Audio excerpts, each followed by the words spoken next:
For today's lecture, we will be discussing the different principles and methods of plant disease control.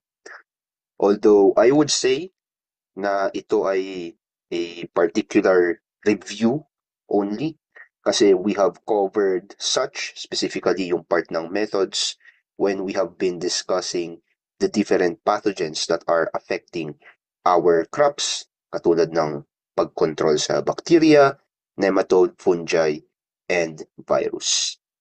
Now, let's talk about these two terms. We have principles. That's the first term, yun yung pag-uusapan natin. Ano ba yung mga principles of plant disease control?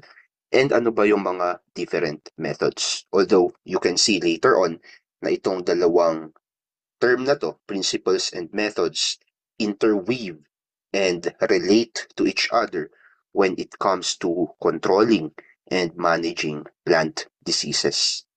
So unahin natin yung principles of plant disease management. So what are principles? So you want to think of principles as a guideline, okay?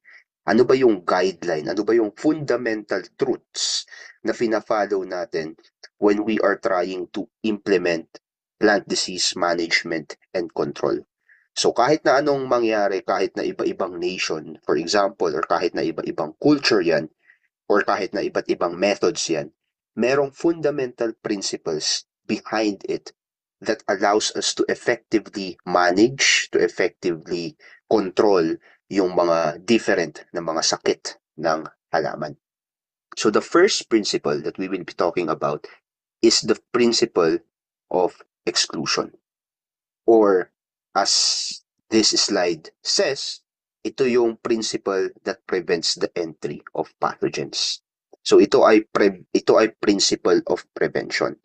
So hindi siya on treatment, hindi siya para puksain yung sakit, but rather to prevent yung pagpasok ng sakit. So exclusion, ang focus nito is prevention.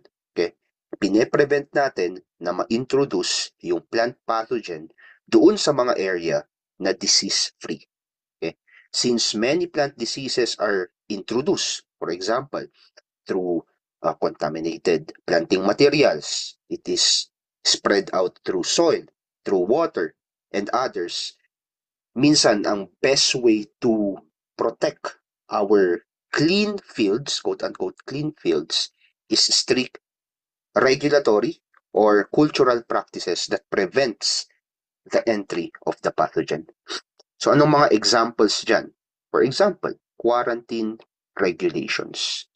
Kaya kung pupunta kayo sa airport, lalo na kapag mga international travel yan, kapag kayo ay nagdala ng planting materials, let's say, from one country going inside to the Philippines, mapapansin nyo, ini-inspect ng masinsinan yung mga dala nyong planting materials, specifically for signs of diseases. Yung ibang mga country nga, ban pa sa kanila yung pagdadala ng specific planting materials kasi nga iniiwasan nila yung pagpasok ng pathogen doon sa lugar na yon. Another method in relation to the principle of exclusion is yung paggamit natin ng malilinis na planting materials. Ano yung mga yan? This includes yung mga certified seeds, okay? Or yung mga tissue cultured planting materials na sinisigurado niya na yung mga crops hindi siya tutubo na may initial infection. Kasi for example, kumuha ka lang ng uncertified planting materials na sinabi lang sa'yo na pagkaganda-ganda, tapos itinanim mo sa field mo unknowingly na may sakit pala yon or may dormant na pathogen pala yung planting materials na yon, edi pag naitanim mo na sa field mo, kakalat po yun. Another method is to have clean farming equipment. Okay? Yung mga pathogens, yung iba sa mga pathogens sa pinag-usapan natin from our previous lectures, they can spread through some farm tools and machineries, katulad ng mga sickle, katulad ng mga grab hoe, etc. Kaya mainam na before we use it into our field, lalo na kapag ipinahiram mo yung tools na yon, na linisin siya, properly disinfect itong mga tools na to para ma-prevent natin yung entry of pathogen into our field. Another principle is the principle of eradication, which means i-eliminate na natin or i-reduce natin yung plant pathogen populations. So dito, sa principle na to, nandyan na yung pathogen doon sa field mo. Usually, ginagamit yung mga methods under the principle of eradication kapag nasa first stage or kapag kakaunti pa lang yung plant pathogen doon sa field. It is most effective na i-eradicate sila para hindi pa sila kumalat pa. So ano yung mga different methods under the principles of eradication? The first one would be crop rotation. So bakit kaya ang crop rotation eradicates plant pathogens? Well, because of the reason na ang crop rotation, ginagamit yan para ma-disrupt yung life cycle ng mga pathogens.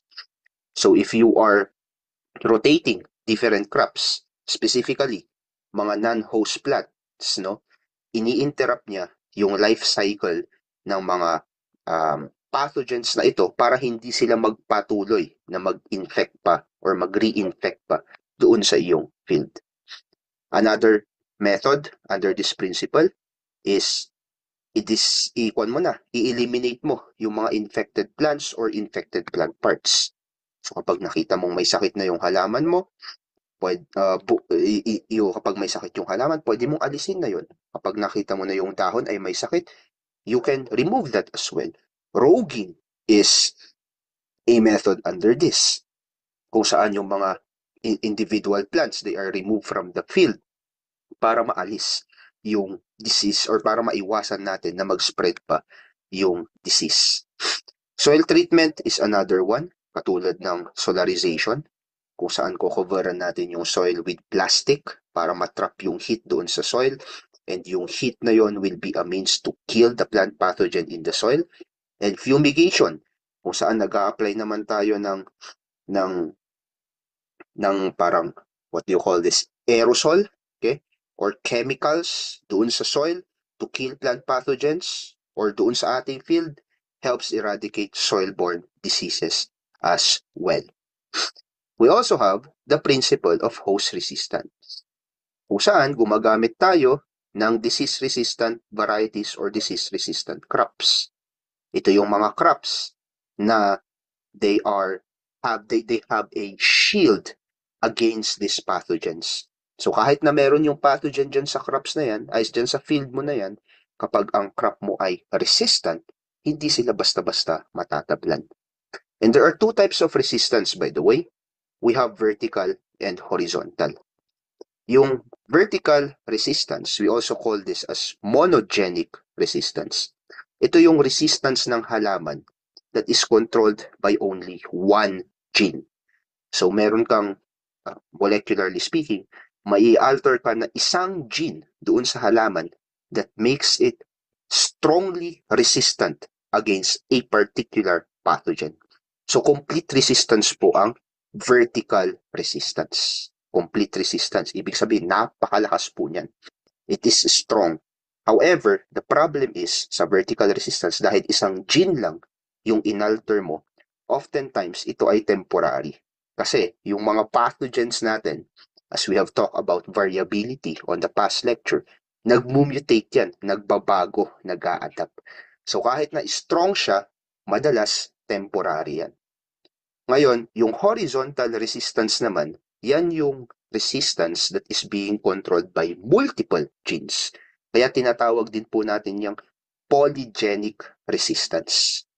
Mostly, hindi to ganun kalakas as compared to the vertical resistance in preventing the pathogen, but mas matagal siya, mas durable, and mas broad yung kanyang application.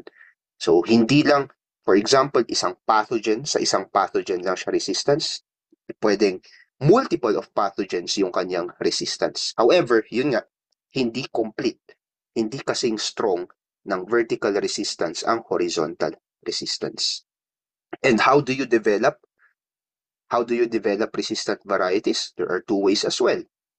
You can use conventional breeding. Diyan na pumapasok yung mga different selection methods, yung mga different breeding methods or cross-breeding methods na na-discuss natin sa crop science. Or genetically, you can alter the genes and DNA of your crops in order for them to inhibit a particular disease or in order for them to protect themselves against a specific or a broad pathogen that might infect them. So the conventional is more of a traditional approach to select the best crops that could protect themselves against a particular disease.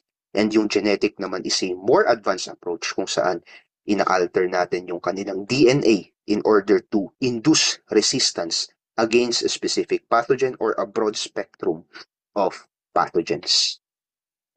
We also have the principles of prevention, okay, which means we prevent infection by adding some kind of barriers and chemical.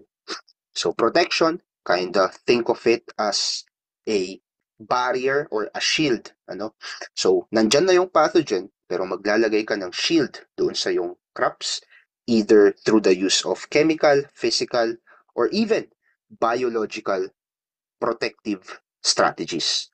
So for example, pagdating sa chemical control, yung paggamit natin ng fungicide, nematicides, bactericides, pwede mo yang i-apply sa yung halaman to protect the plant from infection. Physical barriers would include yung paggamit ng mulching, kung saan i-cover mo yung lupa para hindi pa muhayan ng mga plant pathogen.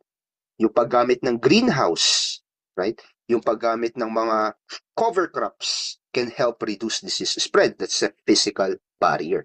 So para hindi sila dumirekta doon sa yung host plant, you will set a physical barrier na hindi nila basta-basta matatalon, for example. So you want to think of this as the sa mga fantasy cartoons, or sa mga cartoons itself. Kung may mga napanood na kayo kung saan yung castle nasa gitna siya ng isang parang patubigan na may mga alligator sa baba. So that's a kind of protection. We are protecting the castle, hindi basta-basta makakapasok yung kaaway kasi nga may barrier na inilagay doon.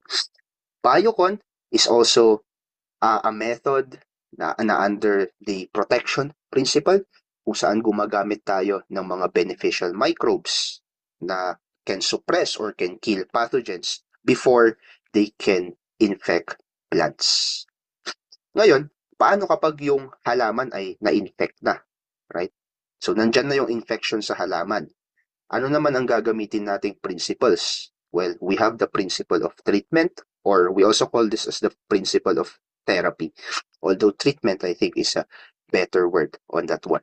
So, nandyan na yung halaman, may sakit na yung halaman. So, ang gagawin mo, you will be treating that plant. Okay? So, nandun na yung pathogen sa halaman, you are going to practice or implement some methods that will treat it. Katulad na lamang, for example, yung paggamit ng mga systemic fungicides. So, what are systemic fungicides? Ito ay mga fungicides or let's say, mga chemical insecticides na inaabsorb mismo ng halaman. So, kapag yung pathogen pumasok na doon sa halaman at inispray mo itong systemic fungicide doon sa halaman, ang gagawin ng halaman, nia-absorb niya yan. So, kapag inabsorb niya, pupuksain din niya yung mga pathogen na nasa loob niya. Kaya siya naging principle of treatment. Sa mga planting materials naman, you can do heat treatment. Kapag alam mo na yung planting materials is already infected by plant diseases, you can expose them to hot water treatment around 50 degrees Celsius in order to kill the plant pathogen inside the planting materials.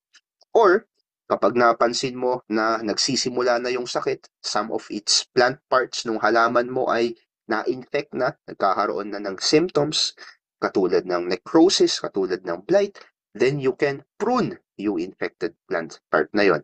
So that is also a principle of treatment. Kasi nandun na yung sakit sa halaman, nagsisimula, so aalisin mo na yung mga plant parts na may sakit para maiwasan pa yung pag-spread out niya.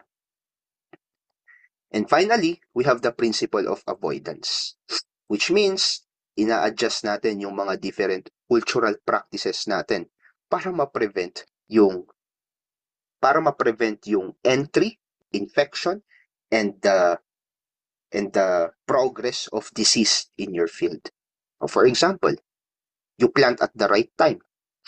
Yung mga fungal diseases, some fungal diseases, madalas they thrive or they survive in humid seasons. So kapag in-adjust mo yung planting time mo in a way na naiiwasan mo yung mataas na humidity doon sa iyong environment, then you can avoid the infection of that specific plant pathogen. Yung paggamit ng disease-free planting materials is another one. Alam mo na yung mga, let's say, mga previous planting materials na ginamit mo ay may sakit. So therefore, ang gagawin mo, gumamit ka ng clean, certified planting materials doon sa crop mo in order to avoid yung pagpasok ng mga sakit na ito. Another example would be the management of your irrigation, okay? Or yung pagmo-modify ng iyong irrigation system. Like for instance, yung paggamit ng overhead irrigation, okay, can create some favorable conditions para mag-progress yung mga foliar diseases. So what if gumamit tayo ng drip irrigation? Ang drip irrigation, nire-reduce niya yung contact doon sa dahon eh. So that could be also a means to avoid the persistence or to avoid the infection of a particular plant pathogen. So ito yung mga different principles of disease control kung saan within these principles na ipapasok naman natin yung mga iba't ibang methods na on how we are going to control or in how we are going to manage plant diseases. So, yung mga methods na to, ito na yung mga specific strategies. Hindi lang siya guidelines, but rather specific strategies that is attributed still, it is related still to the principles or approaches, no, that integrates that integrates yung mga different methods of control katulad ng mga cultural, physical, biological, and chemical methods. So siguro, ang pinaka naaalala nyo when it comes to the method of disease management and control would be the first one, cultural methods. Magtitake ka ba ng licensure exam for agriculturists this year? If yes, I believe my course is for you. Enroll now at Learning Agri with Al modular course by clicking the link below. Ano pang hinihintay mo? Mag-enroll ka na. Samahan kita mag-review. Bye!